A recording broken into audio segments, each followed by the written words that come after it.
Hey everyone, welcome back to Kim's Creations. I'm actually filming the video with the light. I'm using it right there, and hopefully it actually looks pretty good. Before we get the video started, I'd like to apologize for not uploading in over 2 months. That's my fault because I've been slacking a lot. But because winter break is here, I can be uploading a lot more, so I'm going to do just that.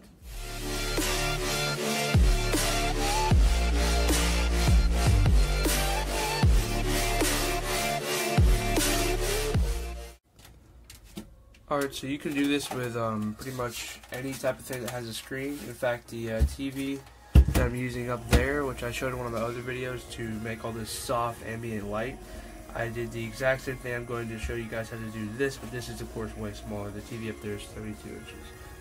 But first of all, I'm just going to start off by taking the stand off because I don't need that. And also the bezels on this thing are big, which doesn't really matter, but I don't really like the way that looks, so I might, probably not, but I might make a body instead of using the one that already is on this, but I probably won't do that.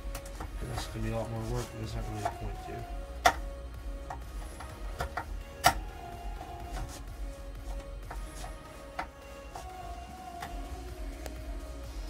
Now that I got the stand off, I'm going to unscrew every one of these screws that surrounds it to take the back plate off. If you do this and it still won't come off, make sure to take off the warranty stickers. Or these are not even the warranty stickers, they're just the stickers that have the information, the brand and all that. Make sure to take that off that way, because a lot of times there's hidden screws under here. I can't really feel any, but there could be, so I'm going to take both of these stickers off. Alright, instead of taking this back plate off, it literally would not come off because someone put plastic over one of the screw holes, which is kind of stupid. But pretty much I have the screen. I took off the bezel, and I'm just going to unscrew this screw, this screw, this screw, and this screw, and what those do is they hold the screen in, so we can get that out. Now you can pull the screen out.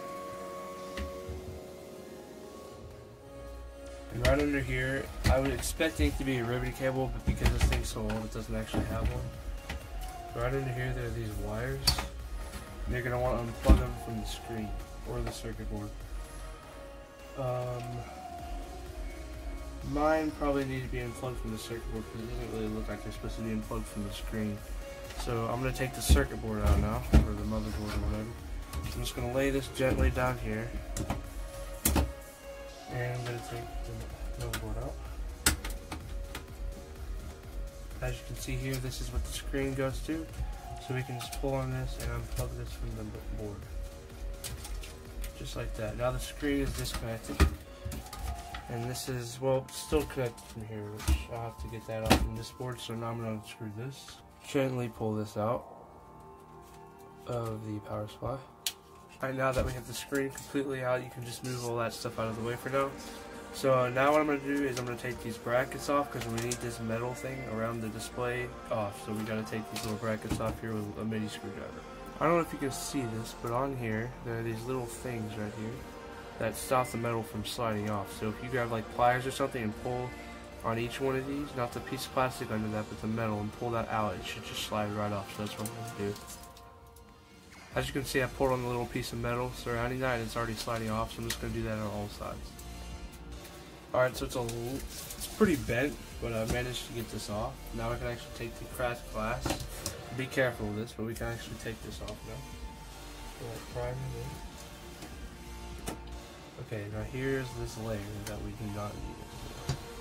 And that is the glass with the pixels in it, and then this is what we need right here. This is the diffusing layer that has the LEDs behind it, and this is going to give us the super bright, soft light. So the only thing that we need to take off of the screen is this. So I'm pretty sure it's connected on the other side. Yeah, by these right here. Now, pretty sure we can just cut those. I think. Because it's the screen, we don't need it, so. But the LED should still work, it's just the screen shouldn't. So yeah, okay, I'm just gonna cut those. If it doesn't work, then this video's a fail, but whatever. Alright, here's the glass layer. I have no clue if y'all can see this, but like, well, yeah, you can definitely see the cracks, but I don't know if you can see what I see. I actually see pixel lines in here, and I also see a bunch of places where I may or may not have like punched it, but probably should not do that. See all the display stuff in there. No clue if you can see that. I think you can, but it's pretty cool. We don't need this though, so I'm just gonna put this over here. Alright, now back to this, which is the only thing that we need. So we can start by screwing the little things here back on and gum it. It's coming apart. I'll just show you this though. There's some of the layers you can take out, like you do not need this one, but like I'm just probably going to keep it all in because it's going to be super soft white light, but I might not. I'm trying to remember because it's been so long since I did it with the TV, but I took like every layer out except for the last one, which might have been this one. But you can also just keep these layers of plastic for something cool because they have different films on them and it's pretty cool. But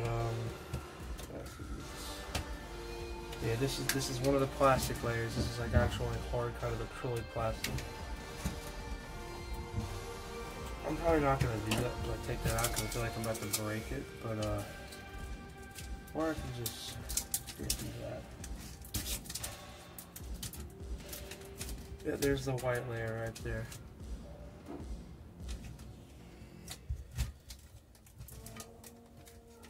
I can't really take that out, but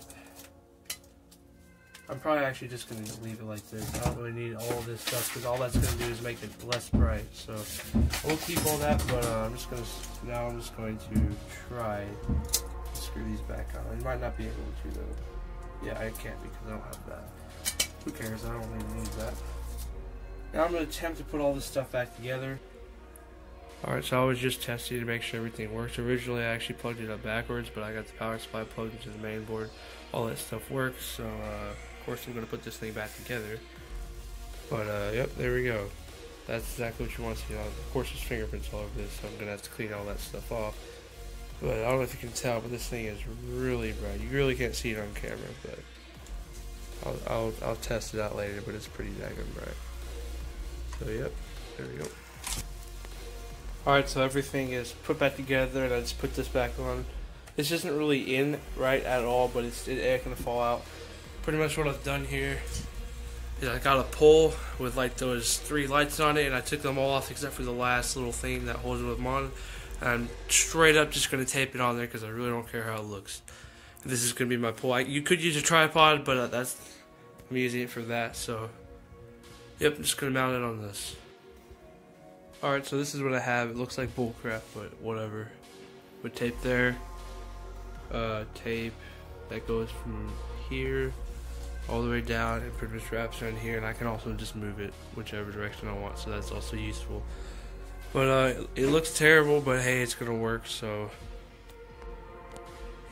Alright guys, as you can see it works. I just filmed the intro and it's now nighttime, but I filmed the intro and it works perfectly. It's really bright and has plenty of light over there, so it works just fine. Make sure you guys stay tuned for the next video and I will see y'all later. Peace.